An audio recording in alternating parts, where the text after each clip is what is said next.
time, the very first site that we went to, Joppa, is mentioned in the Bible at one point as being on the border of the territory of Dan. So originally the allotment of land that was given to Dan was down there in that area. However, Dan saw that this city up here, which originally was called Laish, Laish, saw that it was unprotected up here, so they came up here and attacked Laish and took it over, and then of course the city was called Dan after that. So this is not the tribal area that they were given, but it's the tribal area that they took and ended up in. And again, keep in mind, you're now up on the northern end of Israel.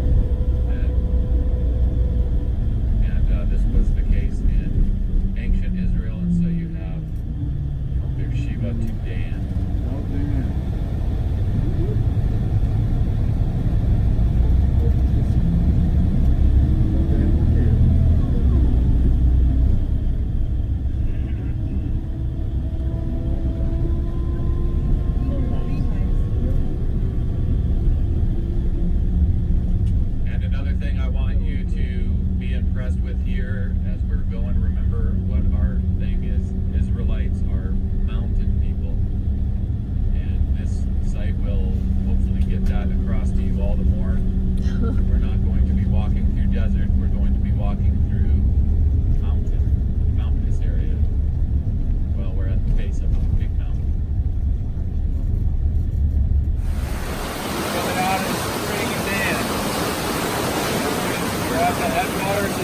River. Wow.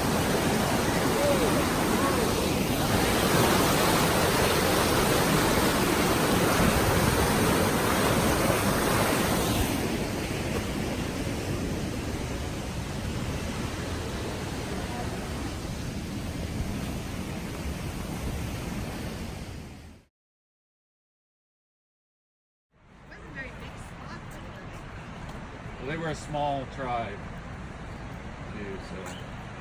What's this blue on the trees mean? No, I mean, I see it all along the way like it's marking the trail. It's where they cut the branches and like it. Oh, okay. All right. It's the color of Dan.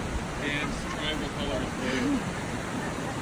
So their football jerseys are blue? Yeah. Wow.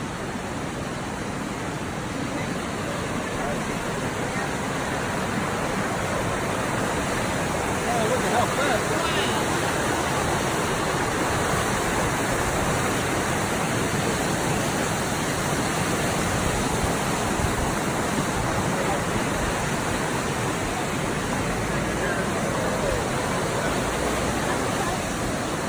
We got a whole group. We got a whole group.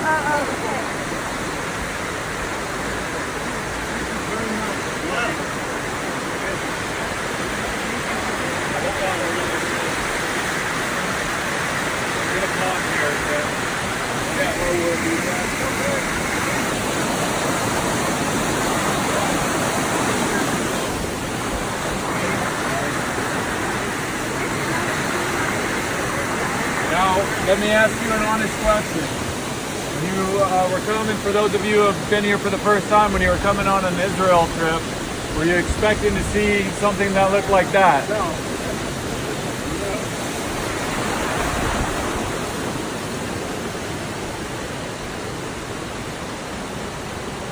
We're not doing ancient things. Yeah, we are. We said it goes that way. Don't worry about it. You'll get us there.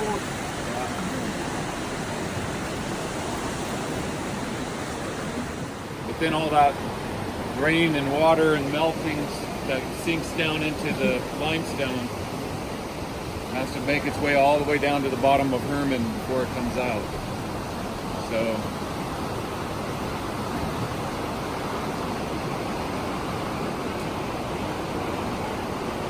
the summertime when you're here, the flow is slower and you can see trout laying down in that stream. Wow. The wild pig is to attack you from the brush. It's okay. That's clean.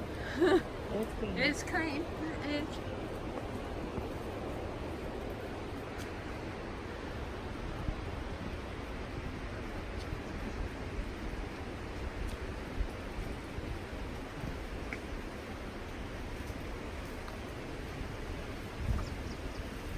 Oh wow, this is so lovely. Can you believe it? Just imagine them wandering through.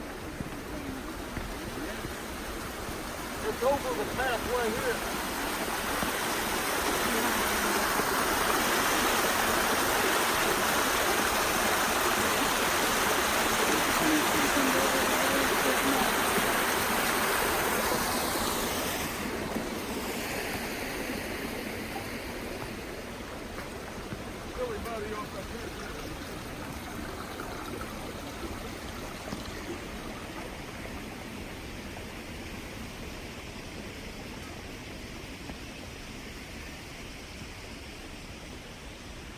Is it cold? Oh, no, it's not. Not cold. Yeah, good idea.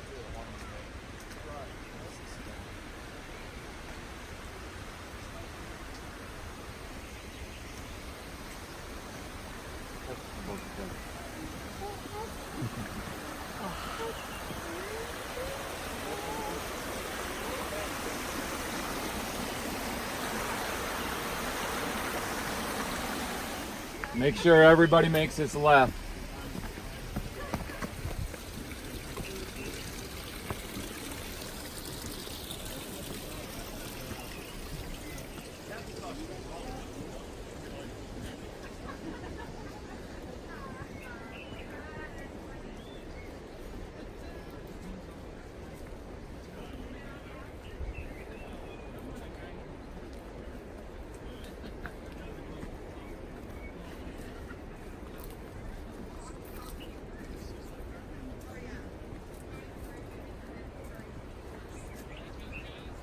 Oh, this is so lovely, isn't it? How it grows over. You can see why the Danites wanted to live up here, Oh, wow. especially when it's summertime. Yes, the shade and everything.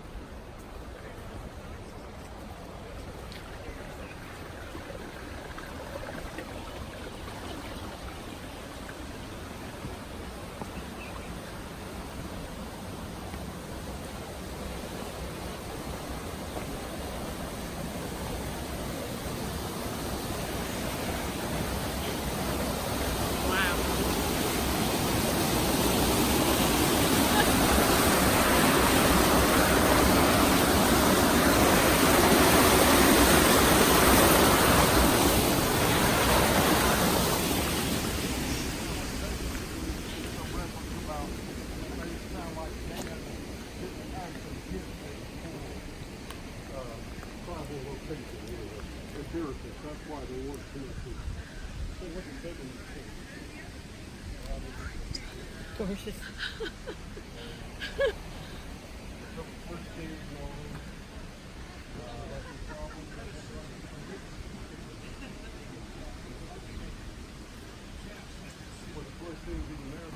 Yeah, because they're mentioned at the time of Abraham.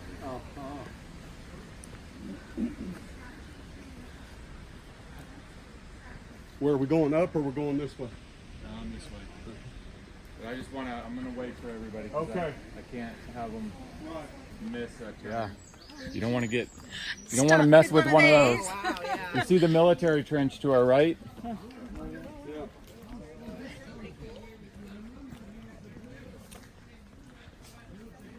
Did they fight here? Yep. Because we're right on the border, remember? Uh-huh. There's more blue paint down there.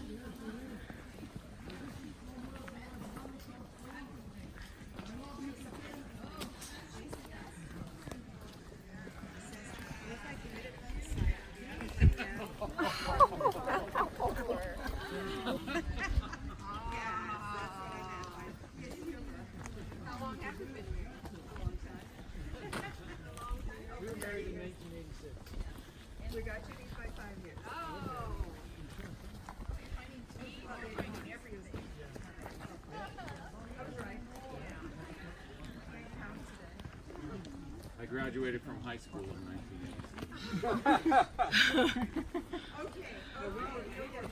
Okay. Well, We got married, so You were not. yeah, so I was 24. we're actually not that. I was 24. We got married at 20. big piggy. Yeah, they're big. Be a lot of bacon there. I wouldn't suggest messing with them. I've seen them before, not in Dan, but up north here.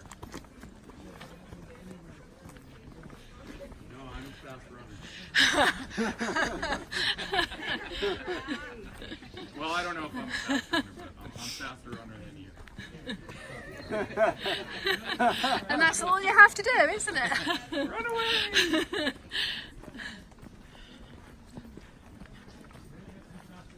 Yeah.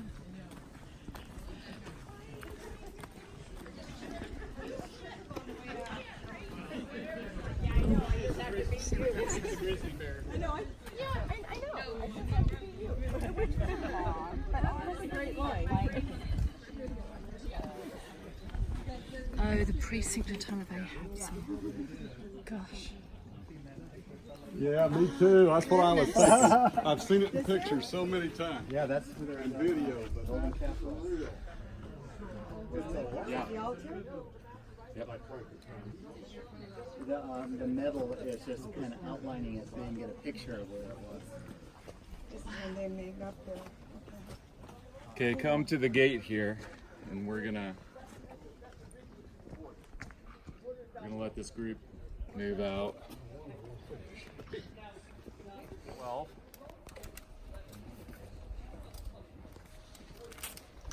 It says, then Jeroboam fortified Shechem. We're going to be at Shechem on another day, so we're going to want to remember this place the day that we're at Shechem. Then Jeroboam fortified Shechem in the hill country of Ephraim and lived there. From there, he went out and built up Peniel. Okay, so Peniel is on the other side of the river in Jordan today. It's a site that I take people to over there. It's where Jacob wrestled with God and had his name changed to Israel. Verse 26, Jeroboam thought to himself. Jeroboam is the first king of the northern kingdom. So the division happens between the southern kingdom of Judah. The first king after the split is Rehoboam, son of Solomon. And then the first king of the northern kingdom of Israel, Jeroboam. Verse 26, Jeroboam thought to himself, the kingdom will now likely revert to the house of David. If these people go up to offer sacrifices at the temple of Yahweh in Jerusalem, they will again give their allegiance to their Lord, Rehoboam, king of Judah. They will kill and return to King Rehoboam. After seeking advice, the king made 2 golden calves. He said to the people, it is too much for you to go up to Jerusalem. Here are your gods, Israel, who brought you up out of Egypt.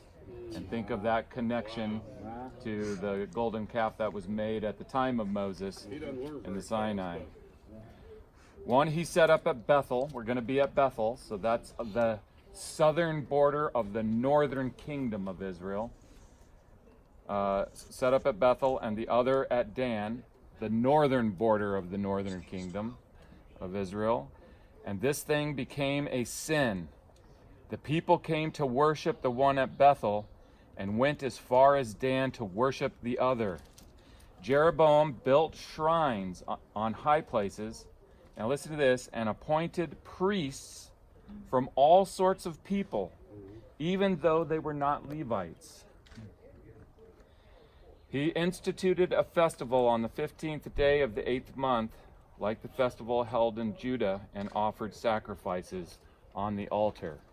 Okay, so if you'll remember, there's 3 festivals that you got to go to Jerusalem for annually, and it's not going to work to have your separate kingdom if everybody's always going down there to worship. So he sets up his own worship places here, one on the southern border, at Shechem also, which is the capital, and this one on the northern border here at Dan. And, of course, when it was excavated, exactly what the Bible is talking about was found here. And a lot of sites, just to keep things simple, if you can remember one thing about the sites that we go to, it will help you retain this structure that then you can attach detail to as you continue studying your Bibles. Okay, so if we're going to just pick one thing that the Bible says and that was found in this site, it's going to be Jeroboam's altar that was set up here with the golden calf. Now, I want you to look at the altar there. It looks very fake because it's all made out of metal. But the original one that was found there was taken to a museum down in Jerusalem. The excavations that were done here by Abraham Biran from Hebrew Union College. They set up a museum at Hebrew Union College, and so that they actually found an altar. It wasn't completely intact, but they have the actual, some of the horns that you see reconstructed here that are the size of the horns that you see in this reconstruction, this metal reconstruction. So that, even though it looks like it's made up to you right now, it's not. That's the way it was found, and we're talking about that same size. It's the same size or smaller, Joel? Yeah. It's in that neighborhood. The size. The Israel Museum is. No, not in the Israel Not Museum. In Hebrew Union College. Okay. The one at the Israel Museum is from Bathsheba. Yeah. That's true. So, and then of course on the other side is that platform. And then a lot of times it's really a good picture here of a high place because this oak tree that you see next to it, trees are often associated with high places. Now I think we're going to walk over there and put a little pressure on this group. Yeah. Let's try to disturb them maybe. Yeah. You see archaeologists?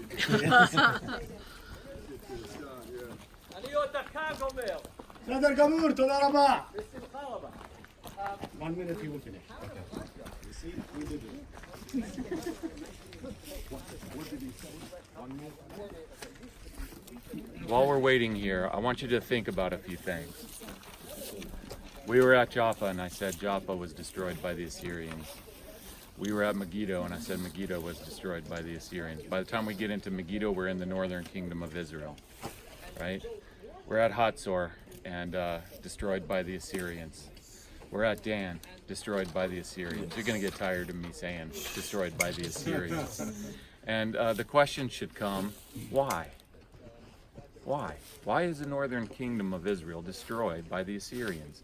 When I say destroyed, the northern kingdom of Israel becomes extinct. Why? How could God let that happen? Well, you're standing in a good example of why. You don't understand punishment. Punishment, whether punishment is just or not, depends on the crime, right? We got some police officers and sheriff, I guess, here, right? Where is he? Whether a punishment is just or not depends on what the crime is. What is the crime here? You got to think of how God set up his people in worshiping Yahweh in Jerusalem to be a united people, united in their worship of him. And here, instead of going down to the temple and worshiping Yahweh, they set this abomination up. Yeah. They set a golden calf. Imagine a big golden calf up there. Yeah. That they are honoring as the one who delivered them from their slavery out of Egypt. It's just an object made by men, made by them. They're sacrificing to it. They're worshiping this object instead of the living God who still lives on earth, at least, in his house down in Jerusalem. What more way can you slap God in the face than that? Now we can blame them as much as we want to, the northern kingdom of Israel, but is America, is England, is Denmark going to be able to stand at the judgment time and condemn the northern kingdom of Israel? No way. This is our God back home too. Right. We have the same gods there. So we're not here to discuss how evil Israel is in this instant. We're here to discuss how evil mankind is, including ourselves, and to really appreciate the solution that God gave to us, which is Himself. Then we have to understand the depth of the problem of sin. Hey, Joel, can I ask you about this? Yes. Sure, you notice the cutouts Yeah. on all of these. So I've pointed this out. I've seen the ziggurats that do the same exact thing. Is this not where they would stabilize the next row that would sit on top? They'd cut this out and then stabilize there. Yeah. See how they go this side, lengthwise and widthwise. So our Hey, Big J, friends are talking where about. was the Here, wait one sec. Go ahead. So the oldest folks who were talking about the ziggurats in South America being holy places, but they've got the cutouts and they look exactly like the cutouts we see over in Indonesia and places like that. Yeah, so the question that Steve is asking me, which is a good one, it's a good one to think about, how similar these structures are that we see as we go from place to place. And he's making the point that that it's even in the Americas that you have structures. The ziggurats up in Mesopotamia are the same. So what is it? How did we get this similarity? Well, the Bible answers that question with the Tower of Babel. And so the Tower of Babel, if you look at that's a ziggurat that they were building there. And then they spread out all over the world from there. So what they all knew corporately at that time, then they took that knowledge to, that's why you have temples and you have very similar looking temples and you have priesthoods and you have sacrifices the world over. Does that answer your question? Yeah, that's my understanding too. It all comes from the same source. Yeah. I think that's And special. also, whatever is true, then we have our spiritual enemy who is the great imitator. And he's always imitating what God is doing in order to deceive people. And so that's another reason for the similarities. So if you look up here at this platform and look down in this area here, look at the fine masonry for this platform that supported the golden calf. It's beautiful now. And, Imagine it then. and keep in mind too, when you're looking at this, that one of the most common criticisms against Christianity, right, is, well, God is just mean.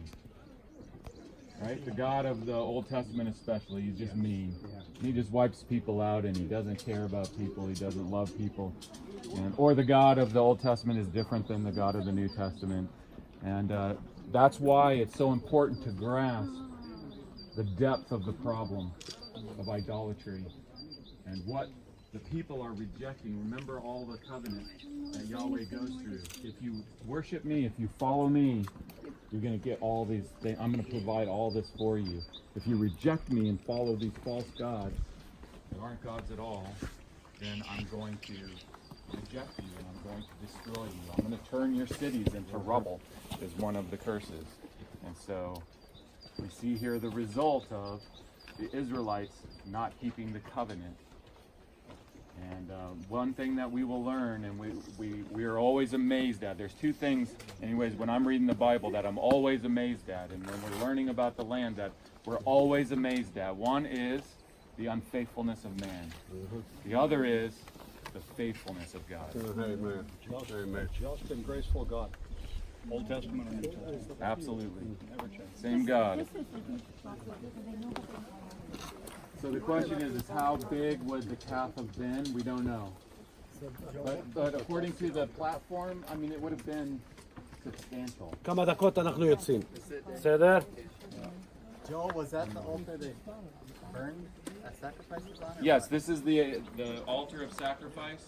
And again, it was found archaeologically, but it was transported down to Hebrew Union College Museum.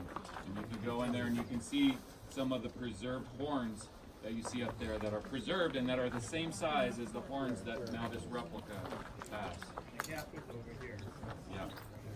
Okay, let's get out of this. Guys, remember, in a lot of Israelite sites, you're coming. Think of the temple in Jerusalem. Yeah. East is to your back when you're entering into the temple, and it's the same way here. Yeah. So that's the right direction. Yeah.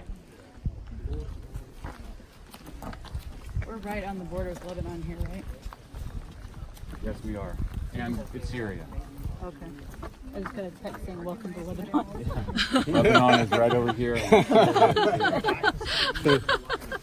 That's friendly. That's somewhere. Well, Lebanon is okay, but if it says, welcome to Syria, now turn around if you're against and God, leave. yeah. You're giving their back. Do not enter. Sort of like when you go into Catholic church, you know, So when it says in the Old Testament, away. it describes everything that seems good or bad, they would not go down the high places, this is what they're talking about. And there was only a couple, this one and... Well, there were many. So the questions is about the high places. Throughout the northern kingdom of Israel and in Judah, when the people were disobedient to idolatry, there were high places all over the place. Okay, but the two main ones for the northern kingdom, to protect the northern kingdom from diverting back to the house of David, were two: one on the northernmost border and one on the southern border. And then also, the capital of the northern kingdom in the beginning was Jeroboam, was Shechem. So it would have been a religious city, you know. Okay.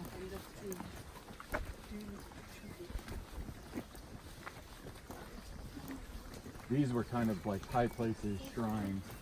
There's a temple in Shechem. Is it like a perfect copy of the Jerusalem temple? We'll be there. You'll see it. Yeah.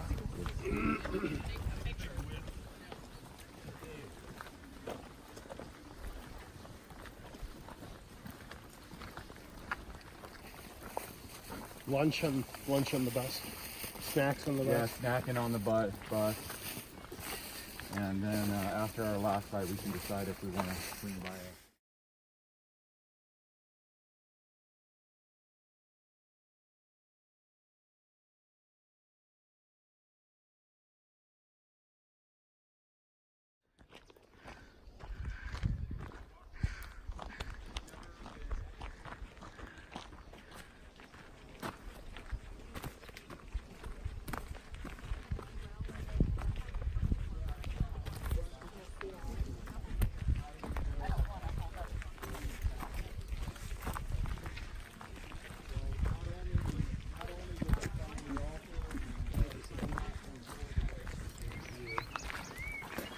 Look out past these dead trees.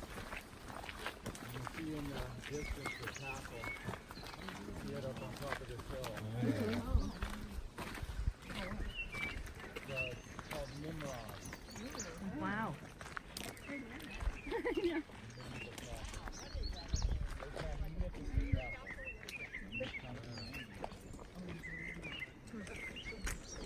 is that what they said? It was Nimrod? Who's got the binoculars?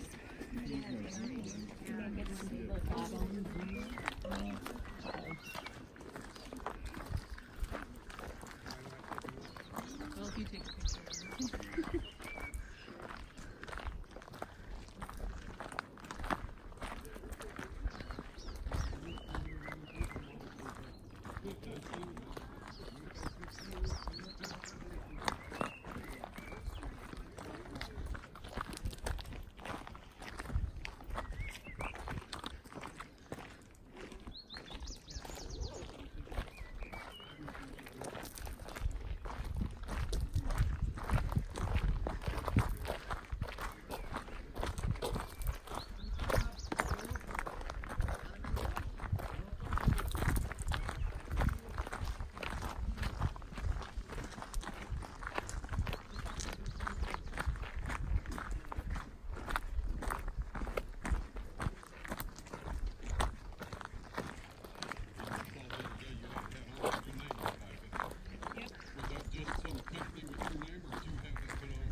seen the pictures of this. You don't go to Dan on that trip. No, we drove through. We didn't stop. I told you it wasn't as good as this one.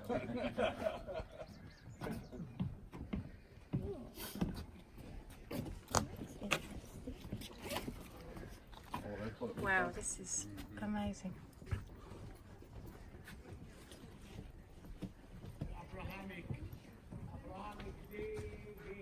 The gate to the city. Except for the time period. Okay, so remember at Megiddo, we walked through the Canaanite gate, and then we walked through the Israelite gate, the Solomonic gate. So here you're seeing the same thing. This is the Canaanite gate, or one of the Canaanite gates of the Canaanite city, dating roughly to the time of Abraham. Now the Bible doesn't ever specifically say that Abraham came to Dan, but that doesn't mean that he didn't. And so we have this, as far as mud brick gates go, this is the best preserved I think there is. It's the best preserved gate all over the world. And again, look at how much work they put into protecting it. Do you see that? Yeah.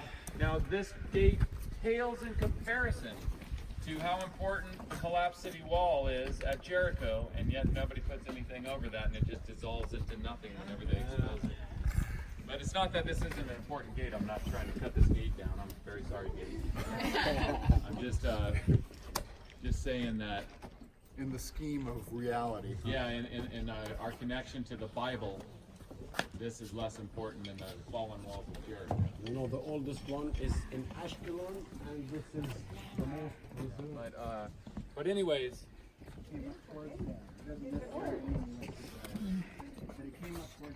That's how it's mentioned in the Bible.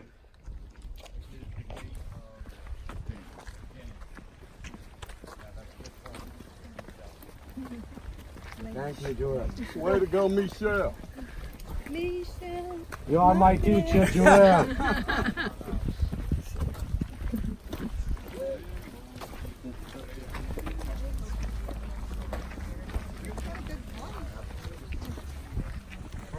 oh yes, we've got collapsed walls here in Jericho. Oh, because the pottery is bent this way or that way. It's the wrong date by 150 years.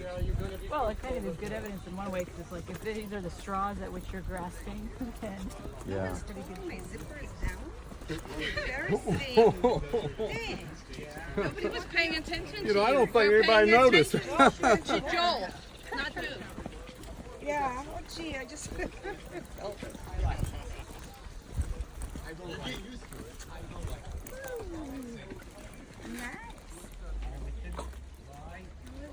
That's another Solomon gate.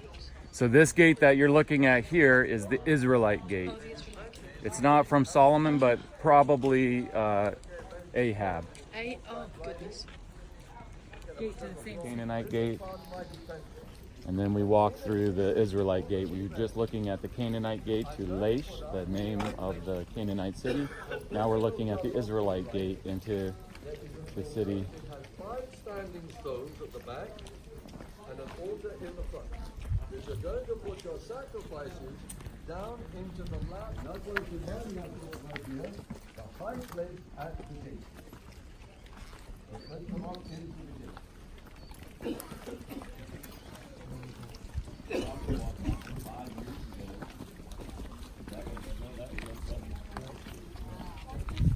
This is what we found the flat of the house of David.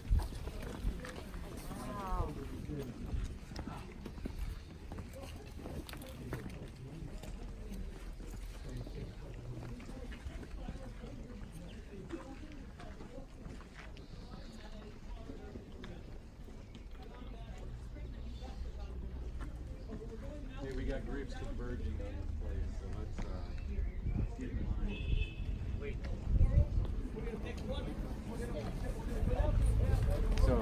So Michelle, Yes. we got this other group coming down from the top.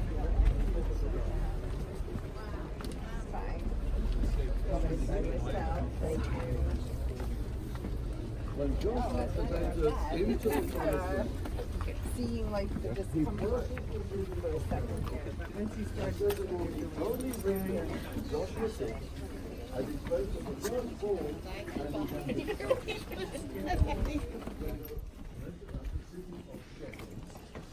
the name of a man, and he wants to marry the daughter of Jacob, Dinah.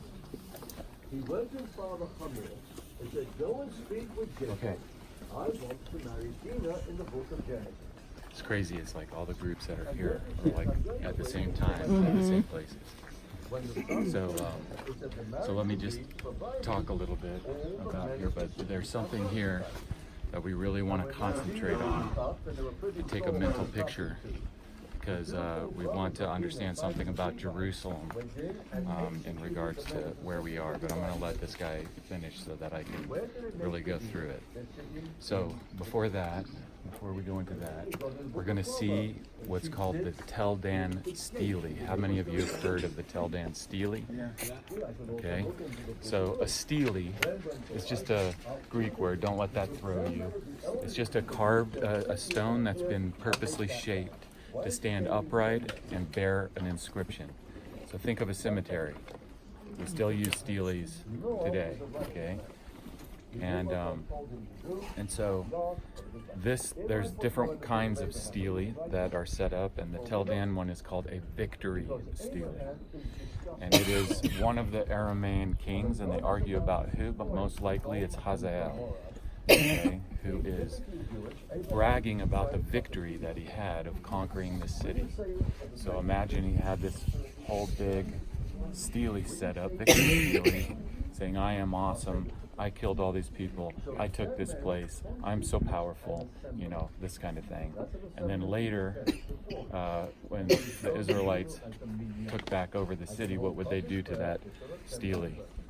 They would break it up, and they reused it in these walls, you know, when they're repairing it. And so down here, where we walk past, and we'll walk past again as we go out, is where that was found. Fragments of it, not the whole thing, fragments of it. The first fragments of it they found in 93, and I think it was 93, wasn't it? 93, and then the next one, yeah, so they found the first fragment of it, and then the critics who were trying to say that David was a myth claimed that they had planted this. So they came back the next season and excavated very thoroughly in that area and found more fragments of it. There was this debate going on in scholarship on whether David was a myth or whether he was real. When this was found archaeologically, debate over. End of story. Okay, and the reason why is because this is an inscription dating to the 9th century BC, where the king of Aram is bragging about defeating both the northern kingdom of Israel, the king from the northern kingdom of Israel, and the king from the southern kingdom of Israel. And instead of saying southern kingdom of Israel, he says, "I defeated the house of David." Okay, and so it's one of the most important archaeological finds ever found in regards to the Bible. We're going to see it. We're going to see it in the Israel Museum.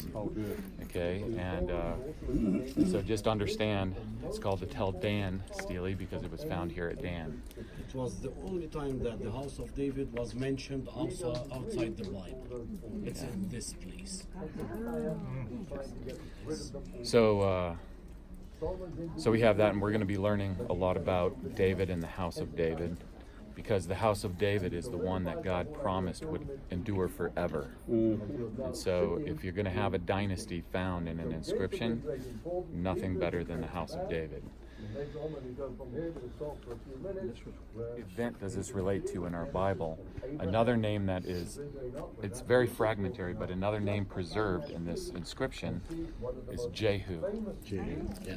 And so that's why Hazael is the one that seems the most likely, because Hazael is in league with Jehu in the Bible to end the house of Ahab, right, and start his own dynasty.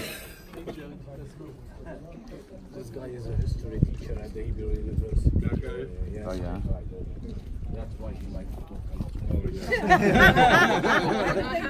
And they don't have whiskers. Okay, now let's surround this structure here, and let's take a really good look at it. So I'm going to get up on it, but I want you to take a mental image of this. There's a depiction of it over here. Okay, the king sits in the gate of his city.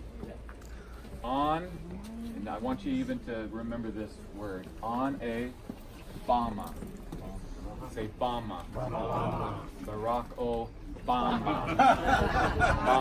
Bama. Okay, so Bama means judgment seat. Now, if you have it in the Greek, you have these same things in the Greek period and the Roman period, but they're called by Greek instead of the Hebrew. It's Bema. Bema, and it's the same thing. It's a judgment seat.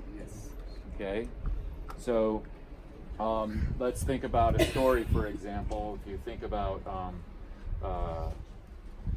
Absalom, who's winning favor of the people away from his father, the King David, right? Where does he sit?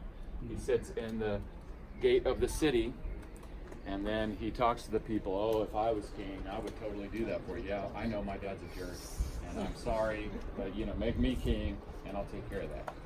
And so that's the way he stole the hearts of the people. And so we have all these descriptions of all these things that take place in the gates of cities, because that's the area that everybody's passing in and out, and the king sits there. Now this is related to, and I'll show you pictures of this later. I did a video called the Soul Shepherd. I'll take it as a personal insult if you don't watch that. But anyways, one thing that I go through is I find active stone sheep pens. And so the shepherd take the sheep into the sheep pen, and then they sit in the gate of the sheep pen so that nothing can get into their animals or nothing inside can get out. That's their protection. Okay, now when God calls the shepherd David to be king of Israel, he calls him, it specifically says, from the sheep pens. So David is sitting in the gate of a sheep pen, literally guarding sheep, and God brings him and makes him king over all Israel, where he's sitting in the gate of Jerusalem, the capital of Israel. And so this whole concept of shepherd king has a lot of analogies like this. Okay, so what I want you to do is I want because we're going to use this later, and I'll just tell you why. Where Jesus was tried, they found a Bema. Now here I say Bama because we're talking in the Old Testament. There I say Bema because I'm talking the Gospels that are written in Greek. Okay, so a judgment seat, and you're going to see that, and you see this one, and I want you to parallel the two. Okay, now they have these structures here that are well preserved here, and this is, as this shows, is for a canopy to go over the king to keep him shaded. Okay, you can see it reconstructed there above the king, who's sitting there with his scepter in his hand. Okay, only one of these is partially preserved at the one in Jerusalem. Amazingly, there is one preserved, and then the steps coming up to the top of the judgment seat are preserved in Jerusalem.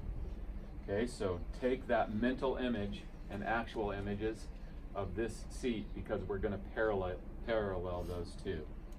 Okay? Mm-hmm.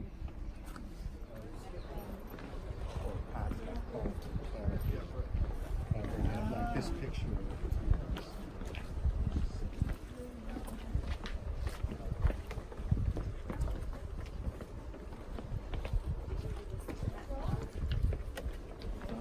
So this is another gate going in. Yes. The Israel Gate. What was the gate back there? Worship place Oh, God. Laish. Laish Gate.